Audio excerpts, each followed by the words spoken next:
नमस्कार, जोहार, जय हिंद, जय जवान, जय किसान। आज का मेरा विषय है, कुछ आप लोगों से सवाल पूछना चाहता हूँ, खास करके जो झारखंड के लोग ऐसे क्षेत्र में जो कोयलेरी बेल्ट बोलते हैं या फिर जिसकी कोयलेरी क्षेत्र से रहते हैं, वैसे लोग ज़्यादातर अगर धनबाद की बात की जाए तो झरिया हो गया, बागमारा हो गया, सिंदरी हो गया, चासनाला हो गया, जमाडोवा और सीसीएल में ढोरी, आमला, बेरमो, ये सब कोयलेरी बेल्ट है और यहाँ से कोयला ज़्यादा उत्पादन होती है। इस तरह का वहाँ के जो लोग रैयत लोग हैं जो कोयलेरी बेल्ट से, उनके लिए बहुत ही आवश्यक सूचना है। और वैसे लोग जो झारखंड के जिसकी ज़मीन पे कोल इंडिया की अनुषंगी कंपनी बीसीसीएल हो, सीसीएल हो और या फिर ईसीएल हो, Eastern Coalfield Limited, Bharat coking coal limited और सेंट्रल कोलफील्ड लिमिटेड है, या फिर आपके किसी भी परिवार में बीसीसीएल में एग्रीमेंट के आधार पर बीसीसीएल में नौकरी हुआ हो चाहे सीसीएल में हुआ हो, तो ये जानकारी आपको जरूर होनी चाहिए कि आपके क्षेत्र में अगर कोयला का अवैध उत्खनन हो रहा है या फिर आपकी जमीन पर, तो आपको क्या क्या कार्रवाई करनी चाहिए। पहला प्रश्न मेरा यही बनता है, क्या कोयला उत्खनन या कोयला अवैध उत्खनन की आवश्यकता क्यों पड़ी।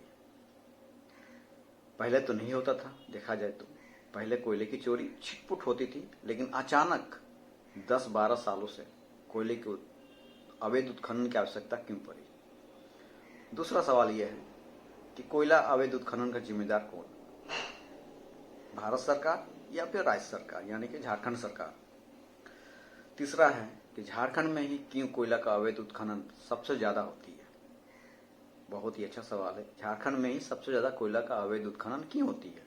लोग लाशों पर खेल कर यहाँ का कोयला का अवैध उत्खनन यानी कोयला का अवैध निकासी करते हैं। कोयला का अवैध उत्खनन को रोकने के लिए क्या उपाय है या फिर कभी नहीं रुकेगी, क्या ऐसा भी कोई नियम है जिससे कोयला का अवैध उत्खनन रुक सकता है। हाँ, रुक सकता है।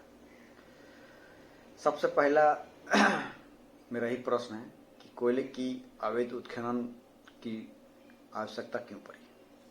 कोयले के अगर अवैध उत्खनन की हम बात की जाए तो कोयला का अवैध उत्खनन मोटा मोटी आदमी बोलता है कि कोयला का अवैध रूप से चोरी करना या फिर उत्खनन यानी खोद के निकाला जाता है गैरकानूनी तरीके से, इसके लिए उसका कोयला का अवैध उत्खनन बोलते हैं। नहीं, हालांकि वो सही है, लेकिन अभी के संदर्भ में हम बोल सकते हैं कि जिस प्रकार से झारखंड में, चाहे वो किसी भी अंचल में झारखंड का जहाँ पे भी कोयलेरी क्षेत्र है, चाहे वो गोड्डा हो, धनबाद हो, रांची हो, रामगढ़ हो, हर जगह कोयला का अवैध उत्खनन कार्य चल रहा है।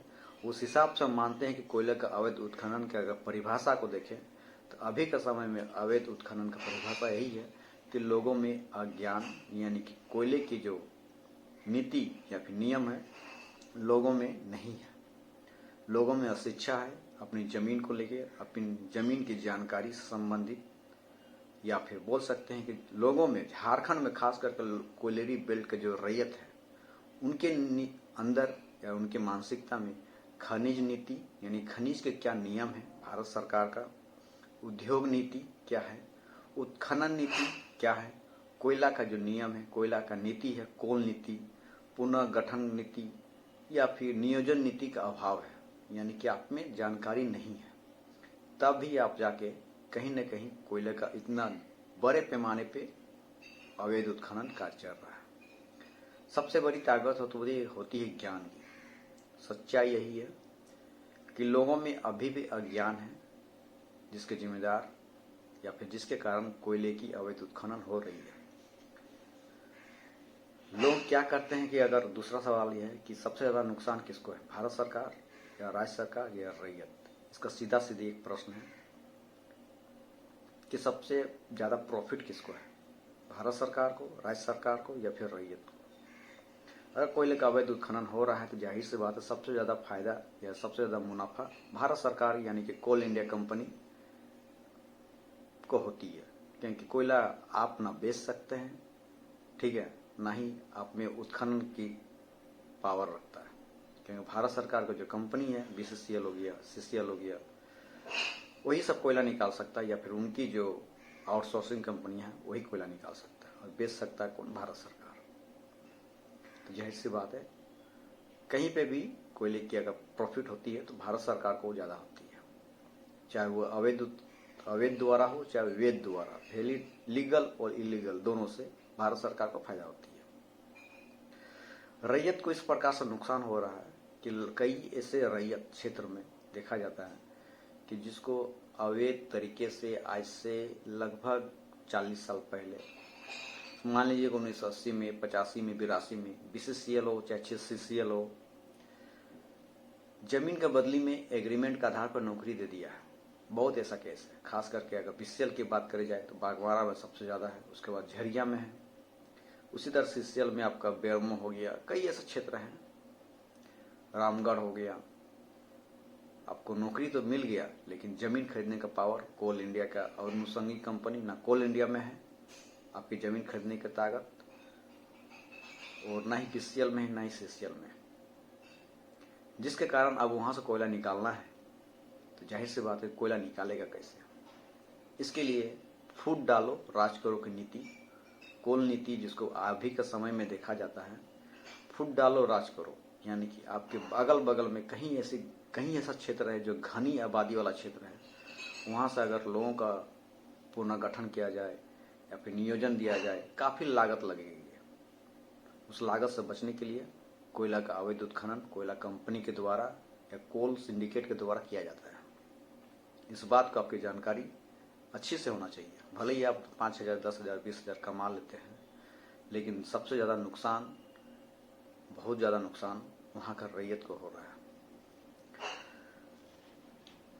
अब कई ऐसे लोग हैं जो BCCL CCL में एग्रीमेंट का आधार पर नौकरी हो गया, लेकिन उनको डर रहता है कि आपको बैठा देगा BCCL CCL बैठा देगा, क्योंकि आपको या फिर आपके पिताजी को, चाचा का, मामा को नौकरी दिया है एग्रीमेंट का आधार पर, कुछ नहीं कर सकता वो। 20 साल के बाद जो आदमी 20 साल काम किया है उसको आप बैठा सकता है, ये सरकार का नियम नहीं है।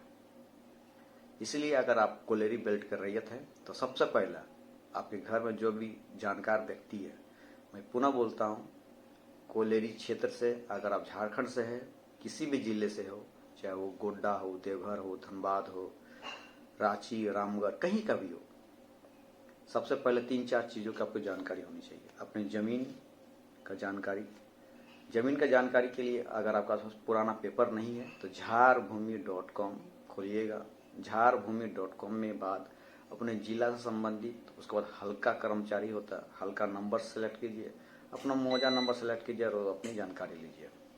अब तो ऑनलाइन भी हो गया, झारभूमि नक्शा में अपना प्लॉट, खाता नंबर, BCL की कितना जमीन है, रेलवे का कितना जमीन है, आपकी पूर्वज की कितना जमीन है, सब ऑनलाइन मिल जाएगा।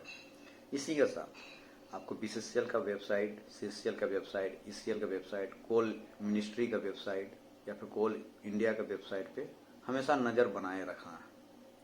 इतनी सारे प्रॉफिट हो रही है। उसके बाद अगर रुकेगा अवैध उत्खनन तो कैसे रुकेगा? एक ही साथ पर रुकेगा अगर यहाँ का कोयला नीति यानी कि खनिज नीति में बदलाव हो। देश में जो खनिज नीति पार्लियामेंट में पास हुआ है, चाहे वो 1982 हो, 1996 हो या फिर 2014 हो, चाहे कोयला नीति की हम बात करेंगे, कहीं न कहीं झारखंड के रूपरेखा के अनुसार, जो झारखंड के लोगों की जिस तरह से मानसिकता है उसके अनुसार वो सूट नहीं कर रहा, यानी कि वो बैठ नहीं रहा है। झारखंड के अनुसार